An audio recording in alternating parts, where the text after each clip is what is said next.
right, welcome and thank you for listening to the Davis Download. Today we're going to talk about, would you rather live 50 years in the past or 50 years in the future? I'll turn it over to you guys. Let's take a look at it. So let's look at some data here. Pew Research recently came out with a poll, and they surveyed here Americans, and here is some data on what they found, as Eli said, on whether we would rather live in the past or in the future. So 20% of Americans said that they would rather live 50 or more years in the past. So, 1 out of every 5 said they would rather live in the past. As far as those who would rather live less than 50 years in the past, that came to 25%. Those who would rather live in the present, that was at 40%. And then those who wanted to live 50 or more years into the future, that was around 10%. So I wanted to propose the question to you guys. What do you think? Would you rather live 50 or more years in the past or 50 or more years in the future? What do we think? If I had to pick, I'd probably say the future. The past, as we've talked about before, the past kind of sucks. You know what? One of my favorite quotes is from The Lion King, Timon and Pumbaa, and he says, "Leave your behind in the past." Sounds good. I mean, I don't know. I think there's always this thing where in the olden days it was always greater, and then their grandparents said the olden days were better, and then it's just always this thing where it's not. But I don't know. I mean, no TV would have stunk. Sports were not as good. TV was no good 50 years ago? I mean, what are we talking about here? MASH, or what are some of these shows? I have no clue when MASH came out. I don't. It's black and isn't it mainly black and white? Maybe 70s, probably. Yeah. 70s. Nah, I'm good. I mean, no phone, no internet. I mean, obviously there's probably some, but at its base. But I mean, what are we doing all day? What are you going with? Okay, I'm gonna go past. One, like knowing what I know, I'd rather go back to a time where I at least know what's happening than the future. You don't know what's gonna happen. Robots taking over. You got iRobot taken. You got infections of I Am Legend, stuff like that. No, thank you. And then two, like I would rather have the tranquility of the past. Like we are inundated with so much stuff today in terms of technology. Phones are constantly going. Like it. Obviously, I've never lived through this, but to think there was a generation before us where Sundays the grocery store was closed. Yeah. You couldn't just go to the convenience store because it was closed. That made you, one, be more intentional about what you did. Two, maybe it made you require more from your neighbors. You run out of sugar on a Sunday, I go to my neighbor. It just breeds more community. It helps you to be a little bit less rushed. So if you could, would you expand it even more than 50 years? So 50 years on both ends, obviously, just to put the specifics on it. So either with this survey, 1976 or 2076, would you push it back even further past the 70s? Well, it gets a little dangerous past the 70s. So, right off the civil rights movement. I think I'm a 74 is probably as far back as I'm going to go. Although I do think it would be cool to meet people like Malcolm X, Martin Luther King Jr., like some of these guys that were pivotal in the civil rights movement. Speaking of that, we got the holiday. That is true. It is true. tomorrow. Yes. Tomorrow. Yes, it is tomorrow. Yeah, that all the more reason to not go back. So you said the positives, or you said the negatives of going backwards. How about the positives of going forward? So 2076 or even further, what are you looking forward to? I don't know, maybe I'm dumb, or definitely dumb, but I think Appreciate the humility. Yeah. I just got to keep it a buck sometimes. I mean, everyone says robots are going to take over, but they said that in the 70s that robots were going to be everywhere now. It's just, I mean, I think it's just going to be one of those things where this artificial intelligence is going to become a part of everyday society, and it's just going to, like, I don't know, robots taking over. I think we watch too many movies. So I don't what's know. the positive? I asked you for a positive. You just gave me a negative. See, No, I'm this is why you saying gotta go back. no. I'm saying that is not a negative, and I think it's just going to be very similar to what we have now. Okay. So Like, I think you just think it's going to get better, a little bit better. I think it's just basically going to stay the same, which, like, I guess I'm kind of good with. Like, if I had to pick, I would say I would want to live right now. I mean, I don't know. I mean, how much more can technology do? I mean, I don't know. Maybe a ton, but, like, Here's I don't here's know. why I think you're wrong. Here's why. Think about when you were in middle school. You're walking around with your little MP3 player thinking this is great. In the last 10 to 15 years, we have like exploded with technology. Yo, I You love think my in iPod 50 Nano. years? That was awesome. Click made was- that ticking yeah. noise. That was awesome. I did that all the time. Yeah. I'm just saying, you add 50 years to that, technology is going to be insane. But, like- especially with what AI is doing now and helping to speed things along already. So I think things are going to become more automated, but like in terms of your day-to-day, so things getting automated, right? Which may be a little sneak peek, maybe like travel gets a little bit more automated, and maybe we'll talk about that a little bit later. But outside of that, like how much more can really change? Like, so now instead of typing in something in the Google, you're typing it in the chat GPT, like even then, has it really changed that much? I think you're talking about the surface level. So if you have, again, like Elon Musk is talking about healthcare workers that are going to be all done away with because these robots are going to help do the job. Like and he's Big already Hero, creating like them. The Big Hero movie. Yeah. Like, the big marshmallow is going to come. He's going to tuck the old people in bed. Then they're already talking about construction, how that's going to, using AI, using these robots to build houses. And they're talking about the cost dropping 40%. That sounds great, but then what do all those people that are in the healthcare industry and all those people in construction, that's just two jobs, right? You think of eating out, there's no more person behind, they're just flipping patties with machines. So I think it can be way more change than I think you're thinking. I don't know. To your point, have you heard Elon talk about the future? Like, this guy literally thinks we're gonna live on Mars. Yeah. he says I listened to him on one thing, and he said nobody's going to have to work anymore. He said it's gonna be voluntary if you want to. And he's talking about in the next like 15 to 20 years. Like, he's not even thinking but 100. like he says a lot of things. I mean, firstly, I don't really listen to him. That's not really my cup of tea. He's not really my genre. I think he's hilarious. He's a very unique person. He's not funny intentionally. He's eclectic. He is. You're laughing at, not laughing with. I'm not laughing at you. He's smart. So why do you think he's funny? You can be smart and funny. Yeah, But he's not. But he's not trying to be funny. He's unintentionally Honestly, funny. those are the funniest So you're people. because you're laughing at them. When you're yes. not trying to be That's funny fine. and I you're laugh just at funny. people all the time, but you're laughing at Elon Musk. I'm not laughing at Elon. Listen, him and I, we could be friends. We could be friends. No, I don't. But I mean, again, of course he's gonna say that's his.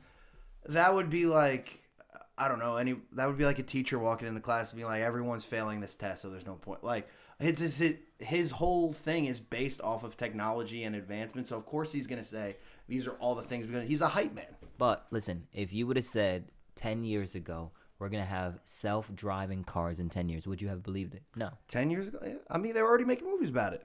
Yeah, they're making movies about robots. Again, what do we consider robots? Like, I mean, have you seen, like, again, back to Elon Musk, the robots that his company's making? yeah, but I mean, I don't know. I guess it'll just become a part of your everyday life. Just like people thought phones were insane, now they're a part of your, like, it'll just become part of your life. We'll just adapt and I'm saying Well, it'll be a little I'd bit rather different. it be less. I'd rather it be less. why? Because, like, people think they have more control of your life today more than ever. They're like, well, I called you 3 times. Well, I didn't answer. Because they think they have access to you simply because you have a phone that fits in your hand. Like, if the phone was on the wall and you said, hey, I called you 3 times. Yeah, and I wasn't by the wall. So that's a good point. So do we think there ever is, like, obviously you look throughout history, technology always advances. Yep. Do we think there ever is kind of like a backlash where people are like, hey, we're actually going to move back in some of this stuff. We're going to cut some of it out and voluntarily choose not to go that route? I think so. I think we're already starting to see it to a degree. And again, like, as you said, this is all still new. Like, out of however many years humans have been alive, this technology has been around for 50 years. Like, it's so small It's like a 2-year-old. Like how a 2-year-old acts today is not how they're going to act when they're 32. But the thing is, if it's devastating as a 2-year-old, you can only imagine how much worse it will get when it's 50 years out. I just was reading this study the other day about education, and kids that use screen time, even for educational purposes, are scoring way less than the generation before them. And before that, every generation was getting progressively better. And I can't remember who did the study or whatever, but they were talking about it in a congressional hearing. And I was like, wow, it seems irrelevant. Like, oh, it's just a screen. They're using it. It's just another tool. But sometimes tools can hinder you. And I think the inundating ourselves with screens all the time, it's crazy. And to your question, I follow some of these, parenting pages on Instagram and stuff like that. And these parents are like, I'm getting rid of the TV. I'm getting rid of microwave. Like they're going full hog all the way back because they're like, all this is too much. It's way too much. I mean, that's fine. I mean, you're certainly, but I guess what I'm saying is, so I guess kind of the argument is, do you want to build an entire house with just hammer and nails, or would I rather have too many tools? I would rather have too many tools when I'm going to build a house. Let me figure out what's going to work, what's not work, instead of just, I'm going to keep it simple, I'm going to keep it basic. I'm just going to use hammer and nails because that's what's always But that's not worked. That's not the option. 50 years in the past, you still had quite a bit of advancement of. So is there a favorite era that you have? Right. You're right cool, now yeah. is awesome. Yeah, that's what most people said. 40% in the poll said they would rather live in today. Because you can do both. You can do both. Like you can not have. There are people who don't have phones. There are people who don't have social media. Or people who just have a flip phone. But those people are the anomaly. Like I don't think it's as. I just think we don't hear about like. The great John Piper just had his birthday, 80th birthday, has no television in his house. Hasn't had a television, I think, for like 50 years. That's crazy. That's crazy. I mean, that's just silly, in my opinion. He's a legend. That's fine, but it's silly. You're keeping the TV industry alive, huh? Me and everybody else in America. But yeah, I think. Yeah, I mean, but here you can pick. Like, if you go back you can live like it's 1976 today. You know what I'm saying? But you can't. You can. No, here's plenty why. of Here's people why. do. Here's why. I've thought about this, just getting a landline. Like, what do I need a cell phone for? Yeah, I mean, you can do that personally. Exactly. Wait, hold on. Here's my point. You can do that personally, but the people around you aren't also doing it. So you go out for community, and you're like, hey, I want to just go talk to my neighbor. You can't because they're in there scrolling, right? No, so that's saying can't you can stand go back when people to do that. People still talk to each other. not listen.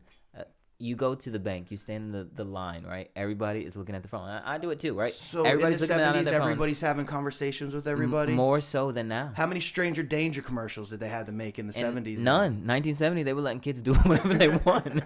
I think that ended up well. You hear those people that, like our parents are... It's 11 o'clock. Do you know where your kids are? Yeah, now I do because I got them whatever, right? Find my whatever. Yeah, firstly, not to scare all these parents, teaching, you hear all these kids, like the side conversations they say, and they're like, yeah, my mom put Life 360, and they're like, oh yeah, I know how to turn that off. I know how to legit, like, you don't really know where your kid is. Not to, sorry, to bust the vote. I didn't know you could turn it off. Yeah, these kids are like, oh, if you just, like, honestly, I'm not really listening too much, but they're mean, like, you can do I'm sure this, there's you a can do way, that. but it's a lot more, like, but again, there's pros and cons. Like, you can choose not, like, there are plenty of kids who don't have phones, and their entire life is not ruined. Like, they're fine. They still get along in society. So what I'm saying, though, is, yes, you can choose on a personal level, but you can't say it's just like 1974 when everyone else around you is. So back to my point, stores being closed on Sunday. I can choose not to go to the store Then on you're Sunday. fine. No, but here's my point.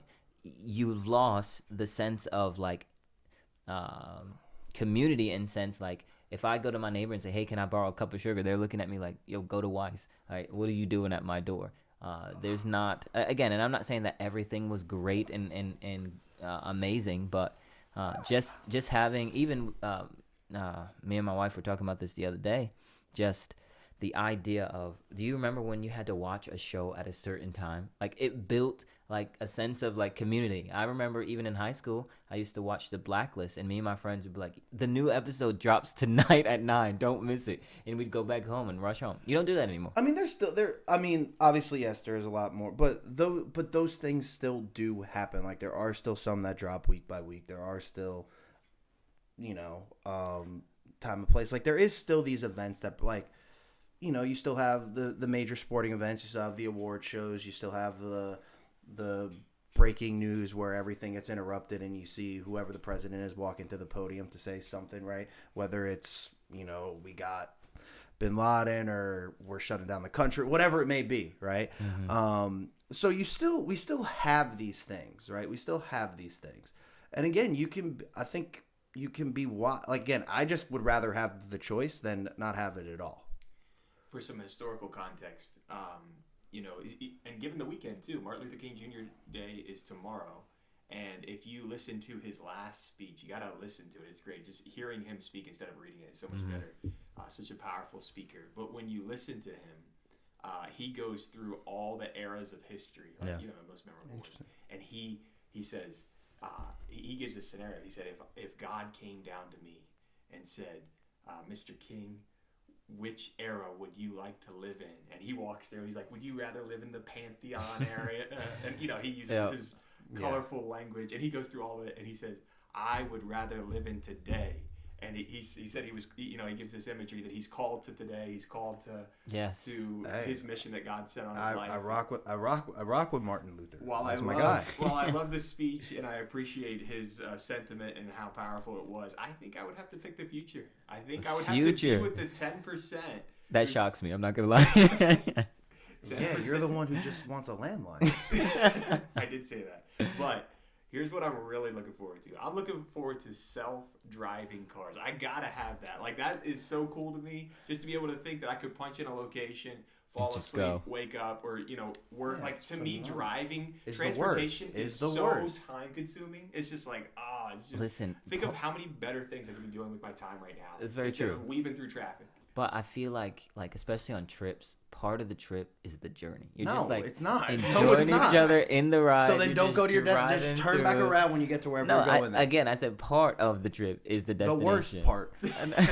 Yeah, even think of air transportation. It's like, not only do you have, certainly flying is saving time over driving, but then you got to be at the airport 2 hours early. You got to go through all these checkpoints. That's what I'm saying. You got to wait once you get to the gate. And it's just like all this waiting on the front end and the back end. It's just like, I should have just drove. When you did not have to wait in airports? 1974. You just walk in. You could have had bombs in your pocket straight into the plane. No one stopped you. Exactly. Hey, Christy Nome, she said now you don't have to take your shoes off in the airport. Did you see that? That is very true. I did see that. That's becoming standardized. So that's the one thing. So we say technology, but... So there's still a bunch of things that are still the same as the DMV still has not figured out how to operate. The airport, for obvious it's probably it is kind of crazy to think that we would let whoever onto these. You have 100 hostages up in the sky. Like, it's crazy that we didn't really think to do even just a little eye check that. That hindsight obviously always 2020, but kind of crazy. But this gives me another point as to why back then was better. Let me guess. Everybody was perfect, and nobody would have ever done that in the 70s. It's not perfect, but people just had a sense of human worth more so than they weren't. When I say that, what I mean is they weren't just blowing each other up. That wasn't a fear because it wasn't a reality. You think about 1970, how many people had guns in the back of their truck, and he's waiting. But school shootings were less than they were today. More people had guns then. Less shootings. Why? Part of it was, having the cohesive family still together, mom, dad, kids together. Was it perfect? It was not perfect. I get that. Did you have marriages that were bad? Sure. You have marriages that are bad now, right? You have people that think they can be a throuple or whatever. That's wild. That would have never been imaginable in 1974. Again, school shootings would have not been imaginable in 1974. All these, blowing up a plane. People just didn't do it. Or, obviously, everyone would have known about, a plane falling out of the sky, but is it just that we didn't know that these things happened?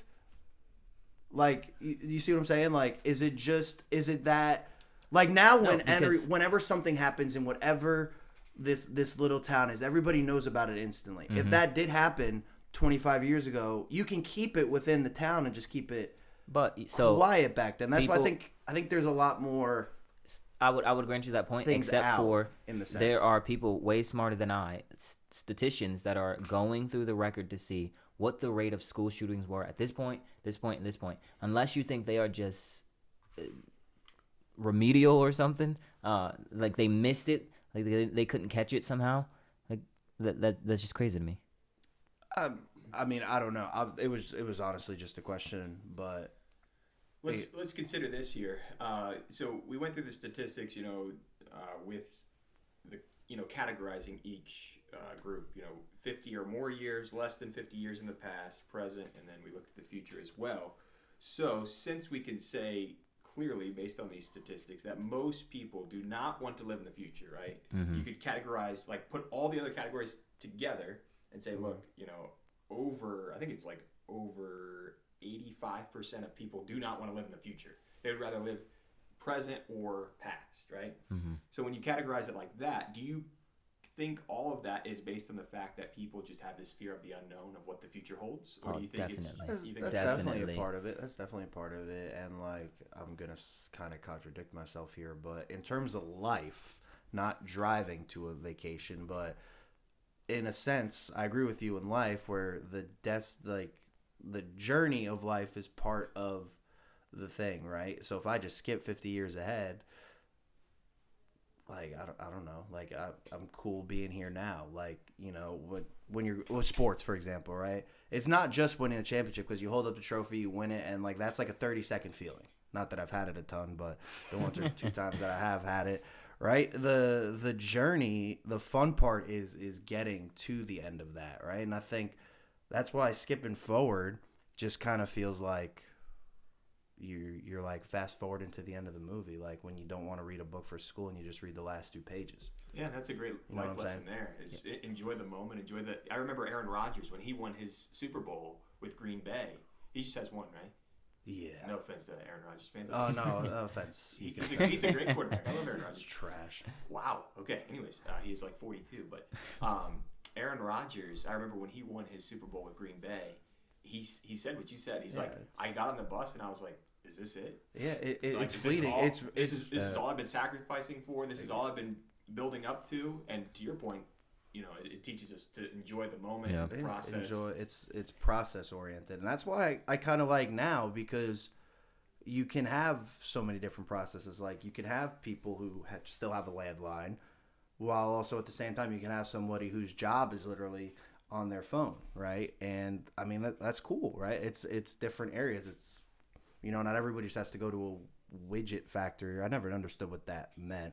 Never actually seen a widget in real life, but it's not just either you go to a factory or you sit at a desk behind a computer and type stuff in. Like there's more specialization, and like kind of going back to that thing with healthcare workers and all of that. Again, I don't think in some areas, I don't think you're ever going to fully replace humans. I think we're kind of figuring that out, right? Or we're going to see that and things are going to kind of circle back. I think everything always kind of does in a sense. I think that's one part of it, but I think the part of the future that scares a lot of people, and this is not me, I'm not in this camp, but how many people truly believe that global warming is going to just melt everything and kill everything? Like I hear people saying, I'm not going to have kids because I don't want to bring them into a world that's ending. It's like, okay, it's not as bad as you're making it out to seem. The trees aren't on fire, but I wonder, I don't know, but I wonder how many people that were polled were just like, it's all going to be melted away anyway. Yeah, I think it's definitely scarier to live in the world today than it was in the 70s. Because like I said, there was this insular thing, whether ignorance is bliss or just ignorance is kind of the age-old debate, right? Is it better? Like, it's kind of like that question, do you want to know, if you could know date and time you die, would you want to know, right?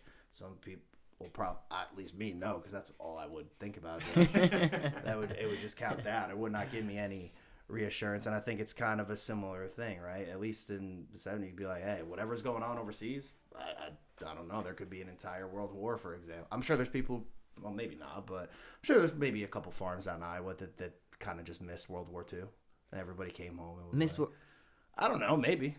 No. The biggest war in the history of I'm the sure world. there was a person or two that was just like, oh, okay. As a lover of history, I cannot hear that point. I'm not denying it happened. I'm saying there might have been a person or two who missed it. There was rations. There's no way you missed World War II. I don't care if you where were living out on your farm on your own. No, because you had to send your son out to go fight. You're picking the corn and growing the beans. I don't know. I'm just saying. But in America, or are we saying anywhere in the world? I mean, okay. If you Any- say anywhere in the maybe world, like some then Sure, anywhere, but remote tribe in Africa. but or again- something okay, like maybe that. that. but I guess more so in large part of my point. Like you missed out. Like you could have missed that in the Ford. Like Just if we laying go low. backward. Yeah, you just don't know as much. And is that better? Is that worse? I mean, I don't think we're supposed to know everybody's opinion on every single thing that happens. But I don't think it's That's why like you start a podcast. yeah, I guess. But yeah, I mean, but I also think it's good to know what's going on as well. yeah, I don't think the past was as ignorant as you'd like to think. I'm not saying ignorant. Like we stand on the shoulders of the greats before us. So I honestly I think generations before us were way smarter because they didn't constantly have to look at whatever was in their hand. Like if just basic things you ask. Just the other day, a kid looked at me and said, "I said, what countries were in this war, the shortest war, or whatever?" And they said Texas, and I was like, "Oh." Okay. She said, I would have said Canada, but that's a continent. And I said, okay.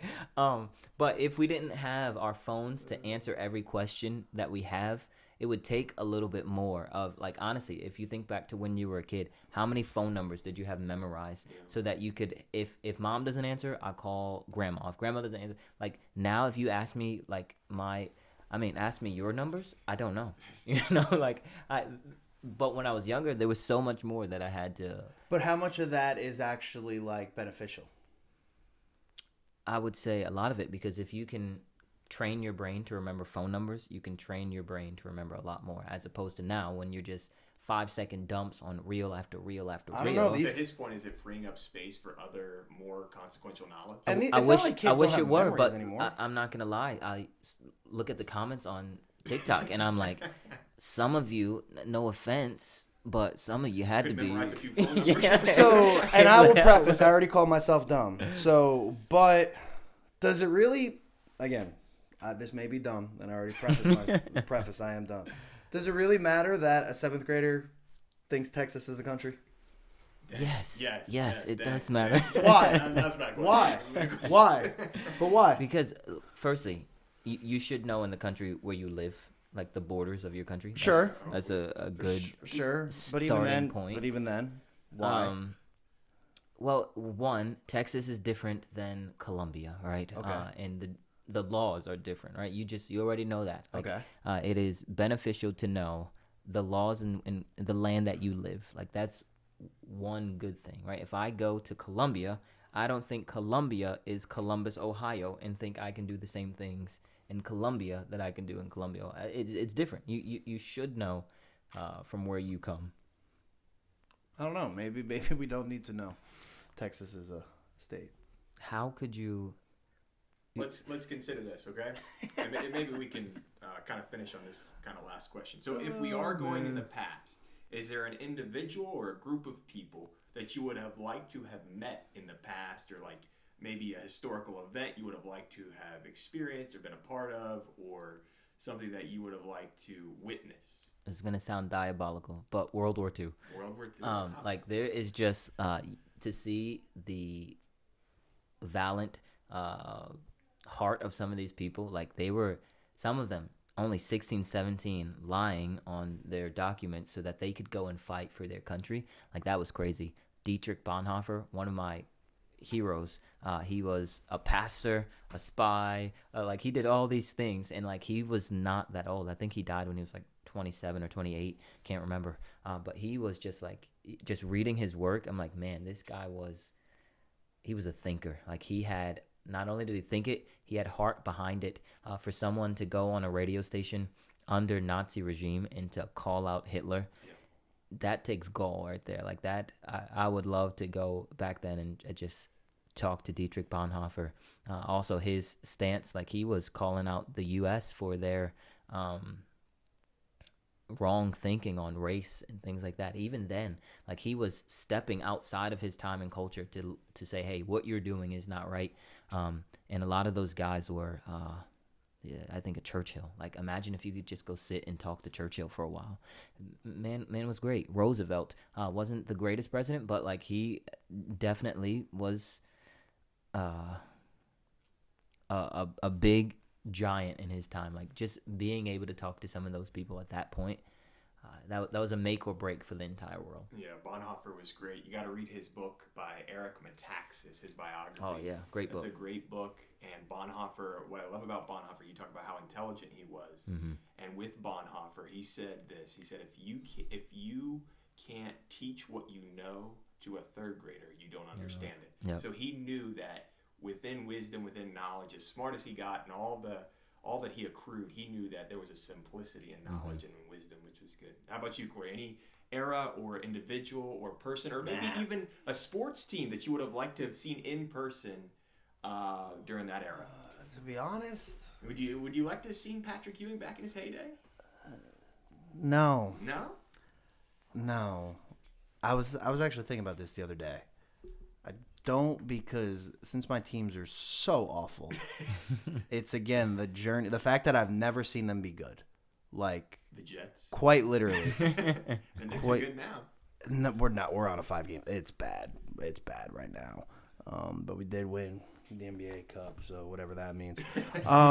No, because again, kind of going back to the idea, like it's gonna feel so much. But the fact that I haven't seen it, when one of them do, I guess I should probably say if, because it is certainly conditional, certainly not guaranteed. But if one of them wins a chip, that You're gonna cry like a baby. I may, honestly. I truly may, because it's just been so bad. We've been made fun of so much. Like, it's unreal. Like, even when we do good, we get made fun of. It's we'll unreal. Keep making fun of the Jets. No, you will. But when we win the Super Bowl, we are going to be the most insufferable group of people on the. I can't wait for that day. How painful is it for Jets fans to know that your quarterback that you drafted is now in the NFC Championship? It sucks, but it doesn't, because Sam the guy got mono. The guy got. When have you ever heard of an NFL quarterback miss an entire season because of mononucleosis? Yeah. Like, I didn't know that's why it he was just, out. yeah, that's why he was out for so long. He got mono, like his rookie year. I mean, I don't feel like our organization, we're a cluster, dumpster of garbage. So he was never going to succeed in our organization anyway. So I don't feel bad for the players who leave and just kind of go on and do their thing. Like, good, get out. Like, you can only make money so long. But no, I think, again, I just like being in the now. Like, I think all those things you said, like Bonhoeffer was great, but I think there's people nowadays who still call out, sin and falsehood, and there's courage and there's still bravery today. Like, those guys were awesome. Those guys were great. Probably should learn about them. Maybe more about them, less Texas talk. Just kidding. But yeah, I don't know. I think right now was great. Yeah. I think right now is great. I think my guy I'd have to go back to Martin Luther. I just feel like that's that a would good be one. so awesome going there and witnessing the 95 Theses nailed on the church door in Wittenberg, Germany. What a consequential moment. And my understanding historically is that he wasn't the man that he ended up at the end. And I think that's what we're talking about today, is kind of the process of it. As when he nailed that 95 Theses, he was a Catholic monk. Yep. And then by the end of by the time we work through the Reformation process to where he gets at the end, he's a strong bull. He's described as the leader of this Protestant movement. And to think of that split between the Catholic Church and the Protestant Church and how that's impacted us today, Yep. how that's impacted America, and just how it's impacted the world. It's quite amazing to me. That would have been a great time to be a part of. I just think of Martin Luther, though, the end, he kind of went crazy on He the did go Jews. crazy. But that's like the scary part. You go back and the end of this Yeah, person, yeah. which is like what I warned Bonhoeffer about, like, if you do this, you're going into, and then that changes history and everything like Luther did, by the end, he became an anti-Semite, which isn't good. Yeah. We don't like Some may call that the butterfly effect. Wow. Oh, man. Well, that does it for us here on the Davis Download. Thank you for tuning in. We'll see you next week.